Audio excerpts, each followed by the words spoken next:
So constipation problem ఉంటే ఇవన్నీ వస్తాయని అంటున్నారు, బట్ వంశపారపర్యంగా కూడా వస్తుందని అంటారు కదా, ఎందుకని?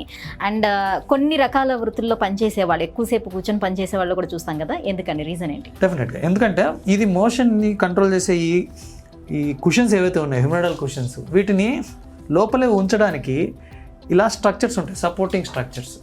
సో లోపల దాన్ని ఇప్పుడు వీటిని ఇదే ప్లేస్లో ఉంచడానికి ఈ సపోర్టింగ్ స్ట్రక్చర్స్ వీక్గా ఉంటాయి కొంతమందికి. అలాంటి వాటిలో వంశపారంపర్యంగా వచ్చే అవకాశం ఉంటుంది.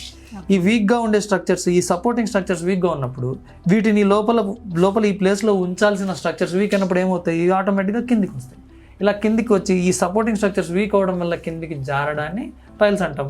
సో ఇలా వచ్చే పైల్స్ వంశపారంపర్యంగా వస్తాయి. వీళ్ళకి ఫ్యామిలీలో మొత్తం ఎంటైర్ ఫ్యామిలీలో చాలా మందికి ఒకరి తర్వాత ఒకరు వస్తూనే ఉంటారు అనమాట. ఎందుకు? వీళ్ళకి ఈ సపోర్టింగ్ స్ట్రక్చర్స్ జెనెటిక్ ప్రాబ్లం వల్ల వీక్గా ఉండడం వల్ల ఇది వస్తాయి. It can run in families because of genetics or because of food. రెండింటి వల్ల కూడా ఫ్యామిలీస్లో ఇది ఎక్కువ మందిని ఎఫెక్ట్ చేయొచ్చు అనమాట. ఇంకో క్వశ్చన్ అడిగారు, ఏ ప్రొఫెషన్స్లో ఎక్కువ వస్తుంది? సో ఎవరైతే సెడెంటరీ లైఫ్ స్టైల్, ఇప్పుడు బేసిక్గా ఇంతకుముందు మనం తినాలి అంటే ఏదో వర్క్ చేయడమో, లేదంటే ఏదో హంట్ చేయడమో, లేదంటే దాన్ని గ్రో చేయడానికి కష్టపడడం వల్ల తినేవాళ్ళం అనమాట. ఇప్పుడు ఏంటంటే తిన్నది అరిగించుకోవడానికి కష్టపడాల్సి వస్తుంది.